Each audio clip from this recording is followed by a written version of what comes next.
Today's episode is brought to you by the Tax Defense Group. Tax season is here, and that means that it's time to file your taxes. There's good news. If you're a W-2 employee, you can save half off your filing.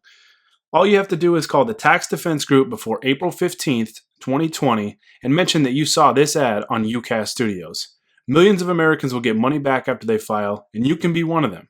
Call the Tax Defense Group today at 800-850-7973. That number again is 800-850-7973. And you can visit them online at thetaxdefensegroup.com. Today's episode is brought to you by Writer Junkie. Are you looking to make more money in 2020? One of the best ways to do that is by having a new resume that can help you get that dream job. Writer Junkie offers affordable, well-written resumes for the low cost of $145. They'll even throw in a cover letter for no additional charge. All you have to do is mention that you saw this ad on UCAS Studios, and they'll get right to work. Call Writer Junkie today at 805-587-7966, and you can visit them online at writerjunkie.com.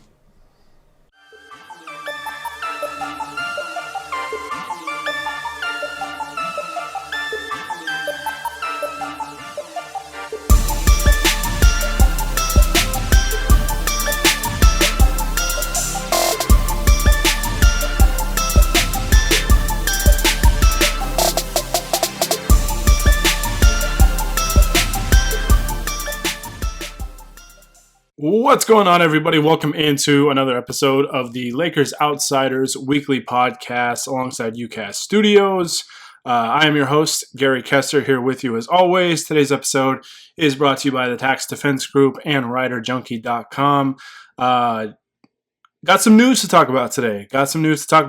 You don't really get that this late in the season very often, but the Lakers have a new player. They signed Dion Waiters for the rest of the season, presumably, assuming nothing goes poorly, but going to talk about that today. I'm also I'm answering some fan questions that I got, just a few questions. I'm going to talk a little bit about Kyle Kuzma and kind of his shooting woes and his shooting struggles, and some things along those lines. Basically, the playoffs were the main topic of discussion with the questions that I got, so going to talk about that at the end. But first, I'm going to talk about Dion Waiters. But before I dive into that, as always, guys, be sure to like this video and subscribe to UCAS Studios on YouTube and wherever you get your podcasts, Apple Podcasts, Google, Podbean, Spotify, wherever. Do that for UCAS Studios and Lakers Outsiders. Of course, you can get all of Lakers Outsiders content on LakersOutsiders.com. You can follow us on Twitter and Instagram at Lakers Outsiders, and like us on Facebook as well. The Lakers just recently had an event the other day, and we actually had somebody for Lakers Outsiders at the event. There were Laker players. Frank Vogel, I believe, was there, and had a big event to announce a new partnership. So be sure to check that out. Again, that's on LakersOutsiders.com. You can follow me on Twitter at Gary Kester. That's GaryKester. All right, with the plugs out of the way, let's dive into this Dion Waiters signing and what I think about it. I want to know what you guys think about it. Be sure to drop a comment below if you're listening to this on YouTube, and let me know how you feel about Dion Waiters. I know he's a pretty polarizing player, talented player, but obviously you're not really sure where he's at in terms of a mental state, and is he going to be able to stay focused, and is he going to stay in check? Who can hold him in check? Things of that nature. So there are a lot of questions about Dion Waiters, and understandably so. All right, so little backstory, obviously, with Waiters. Waiters was a very high draft pick at the time, and he's a talented player. When he's been able to get on the court, I mean, he can do some boneheaded things sometimes, but he has, he's got a skill set that I think can actually really, really help the Lakers. I'm hoping that he is a successful reclamation project like we saw with Dwight Howard. When the Lakers signed Dwight Howard back in the summertime before the season started, a lot of people were not happy about it. And really were really skeptical of it. And I don't blame them, because Dwight Howard at the time had, bounced around from team to team, had kind of mentality issues, immaturity issues, and things like that. So understood the skepticism there, but I believed in Dwight's talent and his ability. All it was the mental aspect of it. Could he buy into a role, and could he really just focus on helping the team win games and trying to go after a championship? Because with LeBron and Anthony Davis, and the makeup of the rest of the roster, Frank Vogel as coach, going into the season, there were legitimate championship aspirations, and really that's only been verified, really been confirmed with their play on the court. I mean, right now they're comfortably sitting in first in the Western Conference, and we'll see if they can hold on to it. I would assume that they will be able to, because it's a pretty comfortable margin, but they do play the Clippers 2 more times, so that could factor in somewhere along the way. But the Lakers are able to get Dwight to buy in. He's been a very serviceable role player for the Lakers this year, had some really, really good moments. Obviously, every player, I think, goes through some stretches where they don't play particularly well, and that's certainly been the case with Dwight. Had a couple stretches here and there, but it's a long season. You're going to deal with those ebbs and flows, and overall, Dwight's been a big positive for this team, and I'm hoping Dion Waiters can do the same thing. Basically, my ideal scenario, I think, for Dion Waiters, because I don't know what to expect. I don't know whose minutes he's going to get. The Lakers did release Troy Daniels to create an open roster spot, and that was kind of a mutual parting. Daniels, I think, wanted an opportunity to get some more minutes somewhere else and really play. It's a bummer it didn't work out. I wish Troy Daniels the best. I thought he was, a big part, not a big part, but obviously he fit into this team. This team's had, we've heard and read about their team chemistry all season long, and that takes contribution from player 1 through 15 on the roster. So he was obviously a part of that, and this team has obviously gone through some very difficult circumstances and difficult events, and so I respect every player in that locker room for sticking together and really going through it. And like I said, I wish him the best, but it's Dion Waiters' time now, and I'm curious where he's going to get the minutes, because he's taking basically the roster spot of a guy that didn't really get in the rotation much. Troy Daniels was a guy that got basically garbage time minutes, for the last few weeks or however long it's been. Played a little more earlier in the season, but before he was released, he was an end of the bench guy. And I don't anticipate that being the case for Dion Waiters, so I'm wondering where his minutes are going to come from. I'm a little worried that they're going to be at the expense of guys like Alex Caruso, who I think you guys, if you've ever listened to this pod, you know how I feel about Alex Caruso. I'm a big Caruso fan. I love what he brings from a toughness standpoint, defense. I think he's a smart player. I just think he's a really, really good role player, and I think he should play more for this team. And to me, the film backs it up. The stats back it up. When the on-off numbers, when Caruso's on the court compared to when he's off, typically favor Caruso. So I really like his game and his impact. So hopefully his minutes aren't reduced. Waiters, I think his role for this team is obviously going to be coming off the bench, but to me, where he can be a big plus is he's a guy that can create his own shot, and he can create for others. He is a playmaker, and people obviously he's kind of like a walking meme, I guess, at this point. Because of all the events that happened earlier in the year. He was suspended a few times. There was the gummy edible incident on the Miami Heat team plane, where it caused them, I guess, to freak out or something like that, and ended up getting suspended and then traded and then bought out. And so obviously with all that stuff, you kind of understand maybe the backlash or the skepticism, and I don't blame people for being skeptical. But to me, Dion is kind of in a similar situation where it's kind of like Dwight. Like, if this doesn't work out and you screw this up, I don't know that there's another shot for you in the NBA. Like, teams might just think that you're beyond help at this point. But I think his role on this team is going to be that guy that comes off the bench that is a guy that can create offense, can create his own shot, Because I think the reason why this team has struggled so much when LeBron has either mistimed or he just goes to the bench is because they just don't have a lot of playmakers. I mean, I think that was the role that they envisioned for Rajon Rondo, but Rondo's just not the player he used to be. You guys know how I feel about Rondo. In a perfect world for me, Dion Waiters would come in and basically take Rajon Rondo's minutes, and he serves as your creator with that bench unit. Basically, you're creating point guard offensively with that bench unit. Can create his own shot, can create some shots for others, and then you have Alex Caruso out there as well, or Kentavious Caldwell-Pope defending backup point guards.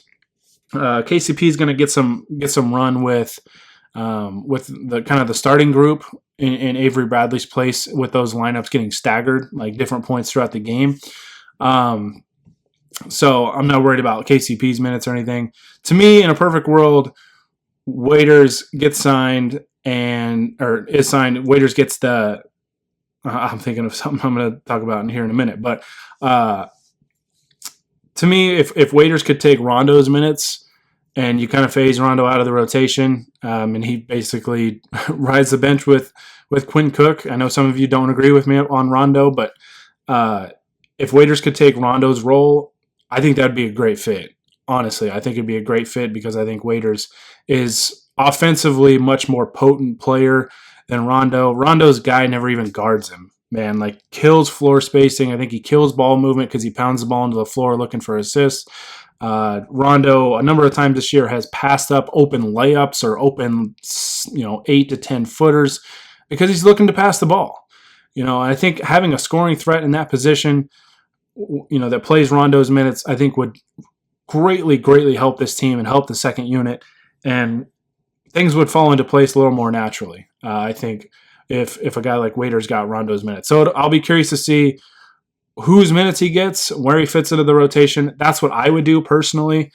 I'm a little concerned, though, that he's going to get some of Alex Caruso's minutes and the defense is going to suffer from that. But we'll have to see what happens. Ultimately, I trust Frank Vogel. I think he'll figure it out. He's got about 22 games to figure it out by the time that I'm recording this. And we'll see. We'll see what happens. I am excited to see what Waiters can do, though. Kind of the nice thing is the Lakers have the leverage here, so if he slips up and he starts acting up and doing stupid things, Lakers can just cut bait and they can go out and sign a guy like J.R. Smith, who obviously different type of player, kind of a bonehead too, does some dumb things. But Shams Charania of The Athletic, and I think it's Stadium or U Stadium or whatever it is, was reporting earlier today before I recorded this that the Lakers, even with Dion Waiters in the fold, may not be done looking to add to the roster, and they're still, according to Shams, looking to add some shooting. And he mentioned a guy like J.R. Smith, who has worked out with the Lakers and obviously has history playing with LeBron James and won a championship with LeBron in Cleveland in 2016. And I think that that's really interesting. I don't know why I seem to like all these like reclamation project, lower character guys more than other people. Obviously, the reaction to guys like J.R. Smith or Dwight Howard or Dion Waiters is like, laughable because of their off-court stuff, some of the on-court decision-making, the maturity, stuff like that. Just makes people laugh when you talk about signing them. But I think they're guys that could honestly really help this team. I really do. I think J.R. Smith is a guy that if the Lakers do go out and sign him, I don't know who they'd cut. My money would probably be on Quinn Cook because they have, kind of that backup, basically another second unit guard in Dion Waiters who can take Cook's role, even though Cook doesn't play very much. I would anticipate Waiters is going to get minutes here and there at the very least. But I would think Quinn Cook kind of gets the axe. I doubt it would be Rondo, but that's personally what I would do, and make Rondo basically an assistant coach. But I don't know if that's even realistic. So But if they got a guy like J.R. Smith, even to go with Dion Waiters, obviously people would make jokes about they're the meme team because of JaVale, Dwight, those two, whatever. That's fine. That's fine. But J.R. Smith, I mean, say what you want about him. If the Lakers do sign him, I mean, he's a 6'6", two guard, smaller wing, whatever you want. And the Lakers could use some wing depth. They absolutely could use some wing depth. I've been saying that all year. And I think, JR is a bigger guy that could throw out on the wing, obviously bigger than like a KCP. And he's a guy that is fearless. The thing I like about JR, he can shoot, number one. I trust his three-point shooting ability, but he is just fearless, man. A lot of guys, you see a ton of guys in the NBA shrink when the playoffs roll around. Happens every year. Sometimes it's the same player or players or teams. We saw it for years with the Toronto Raptors. I mean, they just continued to kind of struggle in the playoffs, even though they were great in the regular season. And they always run into LeBron and get beat. But to me, JR is a guy that's been there, obviously won a championship, familiar with playing with LeBron James. I think would be fearless, would be able to hit shots when presented. And, I mean, the Lakers need that. And they need that because Kyle Kuzma has really struggled to hit threes. And I'm going to talk about that here in a minute, just after the break. But I'd be on board with signing J.R. Smith, depending on who they cut. But I'd be on board with it. Let me know what you guys think about it. I know it's, we're creating the meme team theoretically over here, but I'd be on board with it. I like the Dion Waiters signing. I think he's going to be a good backup playmaker, which is big because the Lakers don't have a ton of that outside of LeBron. And I think J.R. Smith's a guy that could come in, maybe defend some wings here and there, at least, a body to throw at some of those wings, make them work a little bit more and not be guarded by smaller defenders. And he's a guy that will hit shots. I think he'll hit threes. He won't be afraid to take them. He's played in the biggest games. Obviously, had a major brain fart in one of those games. But ultimately, NBA champion, has made some big plays and just isn't afraid of any moment. And I'll ride with guys like that, in all honesty. Give me championship experience, especially with a team that legitimately could win a championship. So that's my thoughts on Dion Waiters and JR. The possibility of adding J.R. Smith. We'll keep tabs on that if that happens. But I mentioned Kyle Kuzma. And his shooting struggles. I was actually asked about that, so I'm going to talk about that right after a word from our sponsors. Today's episode is brought to you by the Tax Defense Group. Tax season is here, and that means that it's time to file your taxes. There's good news. If you're a W-2 employee, you can save half off your filing. All you have to do is call the Tax Defense Group before April 15th, 2020, and mention that you saw this ad on UCAS Studios. Millions of Americans will get money back after they file, and you can be one of them. Call the Tax Defense Group today at 800-850-7973. That number again is 800-850-7973. And you can visit them online at thetaxdefensegroup.com. Today's episode is brought to you by Writer Junkie. Are you looking to make more money in 2020? One of the best ways to do that is by having a new resume that can help you get that dream job. Writer Junkie offers affordable, well-written resumes for the low cost of $145. They'll even throw in a cover letter for no additional charge. All you have to do is mention that you saw this ad on UCAS Studios, and they'll get right to work. Call Writer Junkie today at 805-587-7966, and you can visit them online at writerjunkie.com. Okay, so one of the questions that I got was about Kyle Kuzma, and basically it was just phrased this way. What do you make of Kyle Kuzma's struggles this year, and what can he do to get back on track? To me, without really going into a ton of detail, maybe on like X's and O's and maybe schemes and stuff like that, strategy that you could really get him involved. The biggest thing right now for him is he's got to make the open threes that are presented to him, and he's getting good looks. He might force some bad looks here and there, but on this team, man, they just need him to hit threes. And I get it. Everybody kind of got hyped up because of his rookie year. He shot 36.6% from the three-point line on 5.6 attempts per game. That's really good. I would take that every day of the week out of him. especially coming from out of University of Utah. I mean, he wasn't really known as a shooter. So to come in and light up the summer league like he did and shoot that well from the 3-point line as a rookie, I was really excited about that. Took a step back in year 2. You kind of just wonder, what was going on. Maybe it was just, rough year, whatever, no big deal. But this year, I mean, it hasn't really gotten any better. I mean, second year he shot 30.3% from the 3-point line on 6 attempts per game. This year he's shooting 30.8% on 4.4 attempts per game. His free throw percentage was 75% last year, 72% this year, 70% his rookie year. So the free throw percentage has gotten a little bit better. But his minutes are down this year. He's only played 24 minutes. He played 31 minutes a game and then 33 minutes a game his first 2 years, respectively. Obviously, his minutes are going to be down playing on this team that is better than those first 2 years with a lot of young players. This is a lot more veteran-heavy team with, just better players. To be quite frank, this is why they're, a championship contender this year. To me, the quick answer, though, is the three-point shooting's got to come around at some point. And to be fair to Kyle Kuzma, he battled injuries, didn't really have a training camp and all this, and he's had, problems with that, the ankle problems and whatnot. And he retooled a shot this year. So maybe it takes a full season for him to really figure out the shot and try and break away from maybe going back to old habits. I don't know if that's a problem. I know as someone that learned a new shot when I got older to try and raise my release higher, which is kind of what Kyle Kuzma with his new jump shot was focusing on this year.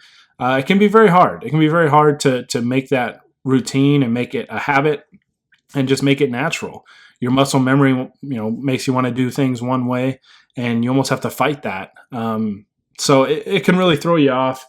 Not to make excuses or anything, but it is a possibility that just changing the shot is something that's going to take, a lot of time. It's going to take a lot of game reps, and maybe that's what it is.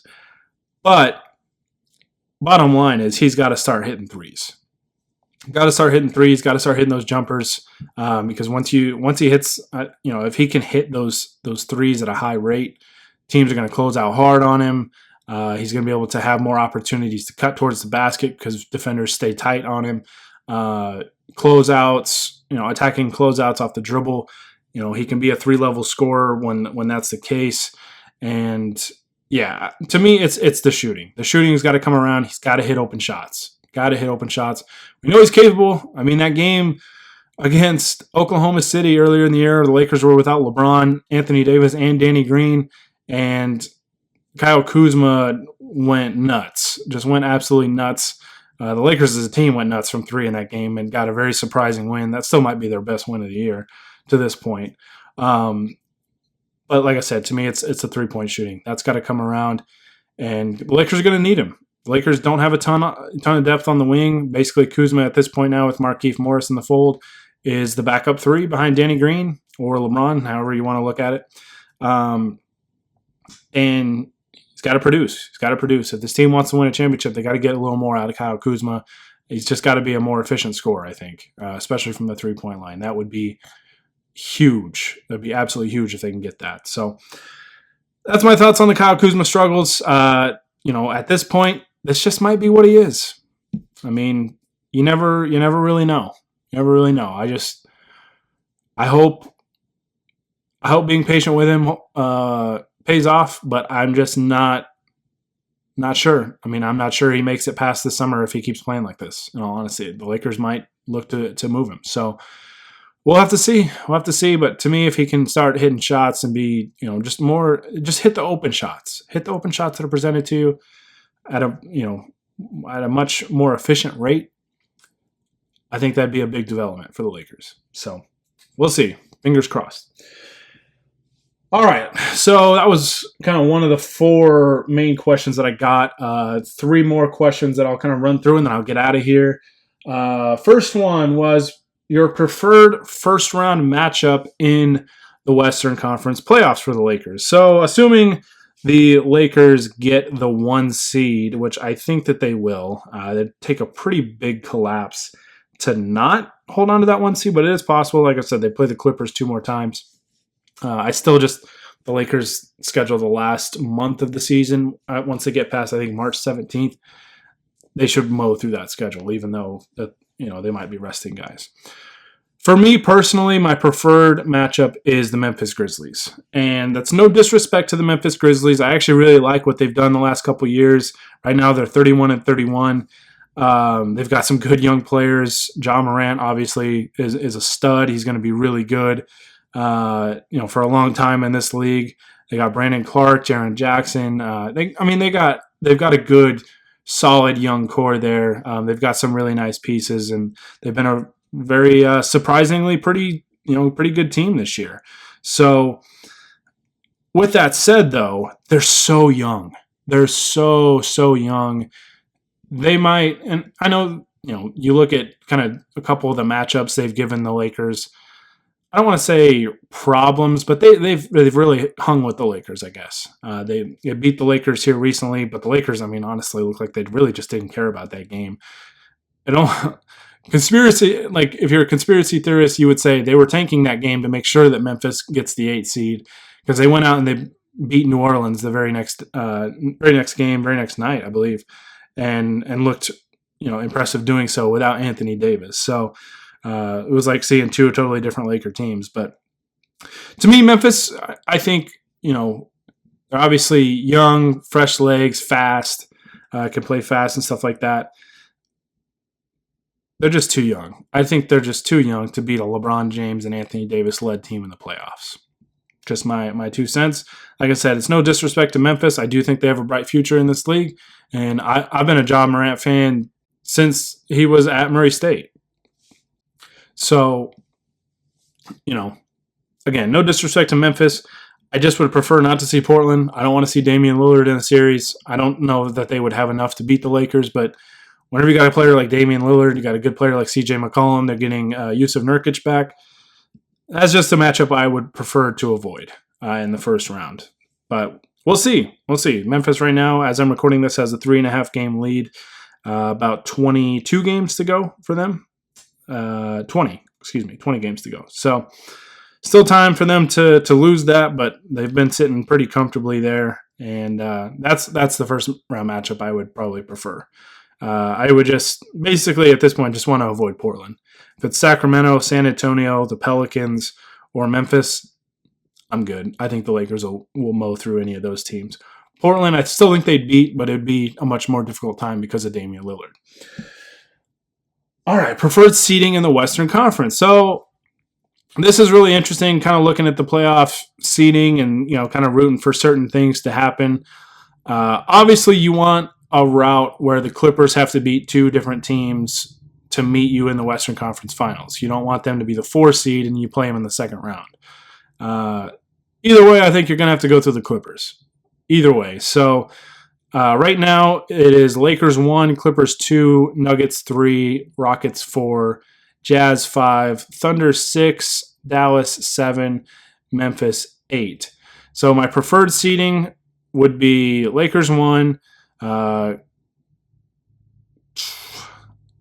say probably Clippers 2 and Rockets 3, just because I think the Rockets, even though by the time I'm recording this, the Clippers beat them pretty convincingly the other night or last night. But I still think Houston can give them fits in a playoff series. Just kind of a funky playing style, obviously going all small and all that. They play fast. They shoot a lot of threes. That might have been, part of it. They just didn't shoot. They just didn't shoot well from 3 last night against the Clippers. They shot horribly, actually. So maybe if they just shoot halfway decent, it could be a different game. So Lakers 1, Clippers 2, Rockets 3, Nuggets 4, Jazz 5 would be my preferred route. And then Oklahoma City 6, Dallas 7. Yeah, I'd rather the Clippers play Dallas, I think, in the first round than the Thunder. Thunder probably have, I guess, more like veteran talent. Guys like Chris Paul, Danilo Gallinari, Shai Gilgeous-Alexander is kind of a budding star. I really trust Rick Carlisle in a playoff series. I don't know. I've always thought he's a good coach. I think he can adjust. I think Luka could give the Clippers problems. Would be an interesting matchup for sure. I don't think the Clippers get beat really in either of the first two rounds. To me, the West runs through the Clippers and the Lakers. I'd be shocked if any of those other teams came out of the West. Give a slight chance to the Rockets, I think. Rockets could be dangerous just because they have Harden, they have Westbrook. It's tough to just count those two guys out, even though, the only time they got through the West was when they were with Oklahoma City. But, yeah, to me, it's still just make sure the Clippers don't finish 4 or 5. You want to see them in the Western Conference Finals and make them have to go through 2 teams as well. So, but I'm not overly worried at this point at the thought of playing Denver or Utah in the second round. So, and then the last question was, how confident are you that the Lakers can beat the Clippers? Maybe I'll do a whole pod on this, but the quick answer is I'm actually still pretty confident. Not 100%, like not very, very confident, but I'm still pretty confident. I think that the narrative on the Lakers and Clippers this season would be drastically, drastically different if the Lakers didn't give away the Christmas game. Maybe that's just my bias kicking in, but I thought the Lakers absolutely gave that game away. They had wide open looks the entire fourth quarter. Pretty much the entire fourth quarter. They're just wide open looks, and they're just missing them. They missed a ton of wide open looks. I don't like to blame the officiating, but the foul that Lou Williams got after he blew the breakaway layup kind of flipped that game quite a bit. That call sucked, and it seemed to just be a turning point, and then the Lakers kind of got frustrated. But I just think if the Lakers don't give that game away in the fourth quarter, the conversations around the Lakers and Clippers are very, very different. So by the time I'm recording this, the Lakers play Clippers here in a couple days. So if the Lakers can go in there as if it's a road game, if they can beat the Clippers on their home court, I put that in air quotes, even though you can't see it, I think that the conversations are very different. I think it restores a lot of confidence amongst the Laker fan base that the Lakers can beat them. But if they drop to 0-3 against the Clippers, you might see a lot of pessimists out there saying that the Lakers can't beat them, which, you never know. To me, playoff series are a lot different than regular season matchups. So no matter how it shakes out, I'm not going to be overly worried. I still trust LeBron James in the playoffs, even at his age, even against, a team with Kawhi Leonard and Paul George on it. I still just have faith in LeBron. Once LeBron gets in the playoffs, man, he finds a different gear. He seems to do it all the time. He's got Anthony Davis by his side, and the Lakers have a lot of guys that have been there before. A lot of veterans on this team, a lot of guys that have made deep playoff runs. So I believe in that, and I believe in Frank Vogel as coach of this team, and I still think the Lakers can get it done. I absolutely believe that. So maybe I'll do, like I said, a full podcast on the whole Laker-Clipper matchup. Maybe that'll be good to record after Sunday's game. We'll see. Who knows with that? That's a daylight savings early game, so who knows what's going to happen with that. So that'll be interesting to watch. But Lakers have the Bucks and the Clippers coming up next. By the time I'm recording this, Lakers they just need one more win or one more loss from both San Antonio and the Kings to lock up a playoff spot officially. So hopefully, I'm sure by the time that I record the next episode, the Lakers will be officially in the playoffs, which feels really, really good to say after a very long 6 years of not seeing them play playoff basketball. So, all right. Well, thank you guys so much for listening. As always, I appreciate those of you that send me questions. Again, let me know how you feel about Dion Waiters in the comments. The thought about possibility of signing J.R. Smith, how you feel about the Lakers against the Clippers, all that stuff. Let me know what you guys think, what you're thinking. Give me some topic ideas for future shows and things like that. And I always like hearing the feedback. So let me know. As always, guys, be sure to like this video and subscribe to UCast Studios and Lakers Outsiders on YouTube and wherever you get your podcasts. And be sure to follow Lakers Outsiders and myself on Twitter. It's at Lakers Outsiders on both Twitter and Instagram. myself on Twitter at Gary Kester. Again, that's GaryKester. And you can find all of our content on LakersOutsiders.com. So be sure to check it out. All right, guys, I'm getting out of here. Thank you again so much for listening. As always, I appreciate it. And until next time, this is Gary Kester with the Lakers Outsiders, signing off.